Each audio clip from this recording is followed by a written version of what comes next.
Welcome, everyone, to the Vanta Esports Roundtable series. Today we have Mr. Derek Games. He's the Marietta College esports head coach, mainly for Overwatch.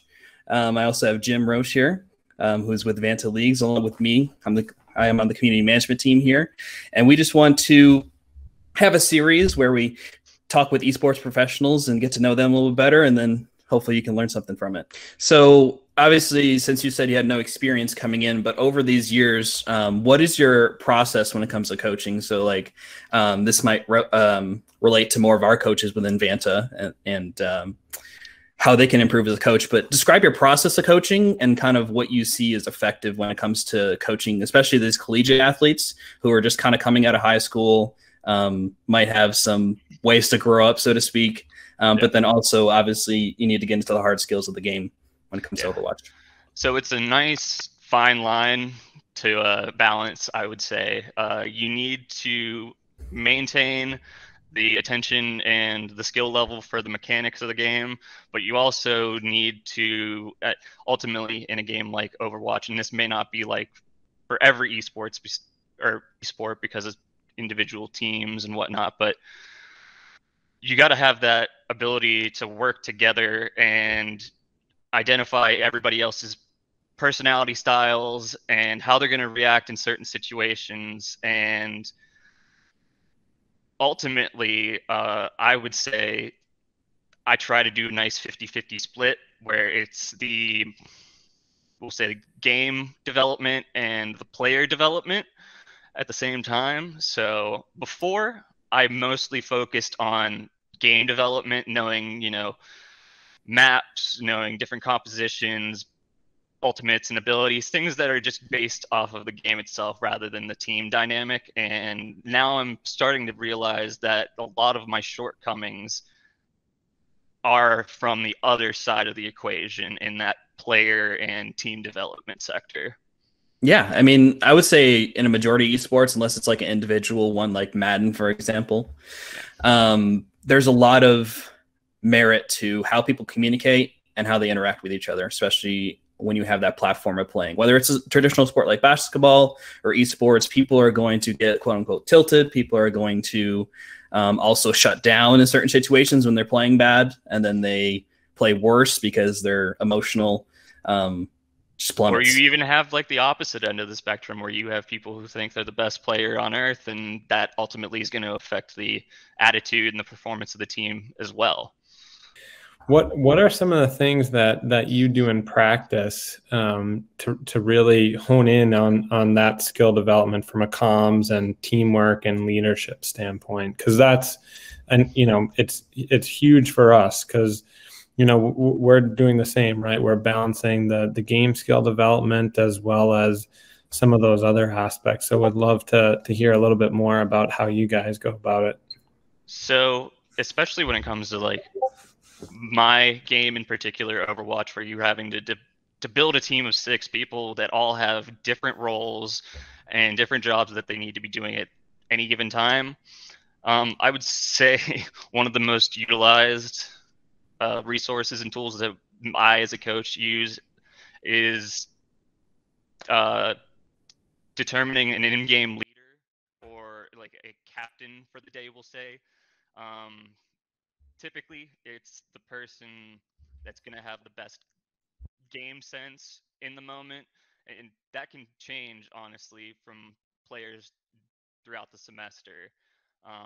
But identifying those in-game leaders that the other players are going to listen to and not question the decisions that are made, but also having players that I would like to call team players that aren't going to take the idea of having an in-game leader, somebody giving them directions, as a negative.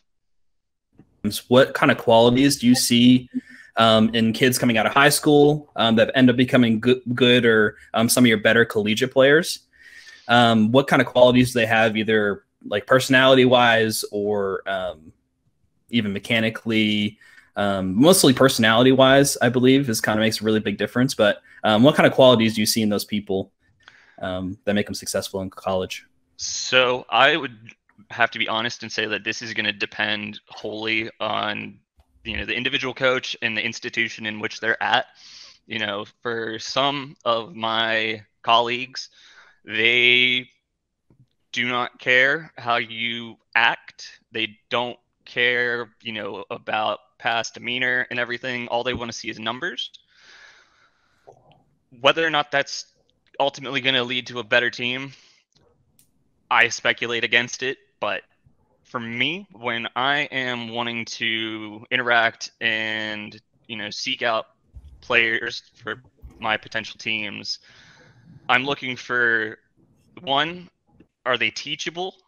Do they accept, their miscomings and their shortcomings, and are they willing to learn and develop skills to, mitigate that?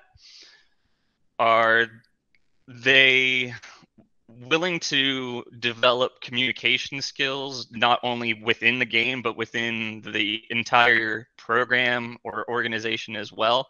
I mean, we're there for a sense of competition, yes, but we're also there, I would say, equally for a sense of community. So being able to, one, learn and being able to develop a style of communication that's beneficial for everybody. And then what would be a third one? I guess the more personable that you can be with me in the get-go, and honesty in the upfront is going to get you a long way in my book, just because that gives me the best foundation for me to work with and know what I have and what I don't to utilize. Is there any kind of advice you would give to these middle school and high school students to kind of help them work on those things, or things that you've taken college students through to help them improve on those aspects? So my big advice, and I know this is going to be something that probably is going to get a lot of eye rolls potentially, but you're never too smart or too good at something to learn. I am always under the belief too that no matter how good you are at something, there's always going to be somebody else out there that's better.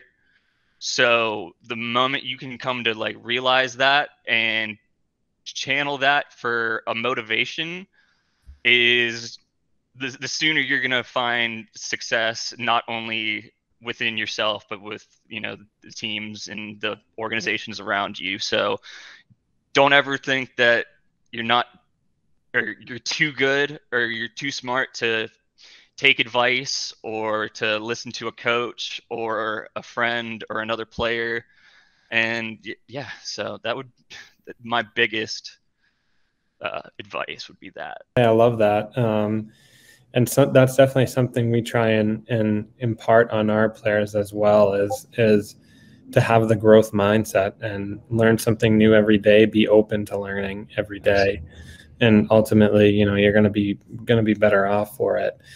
Just tugging on that thread a little bit more, from if so I'm a middle schooler, I'm a high schooler, esports is on my radar. Like, what are some things I should be thinking about in terms of getting in touch with a college or university? And actually, I would ask that from the parent perspective, right? Because they're often the ones who college is top of mind for, maybe even before the child. But are there recruiting events? Is it direct outreach to esports directors? Like, how can they learn more about the opportunities within the esports industry at the collegiate level?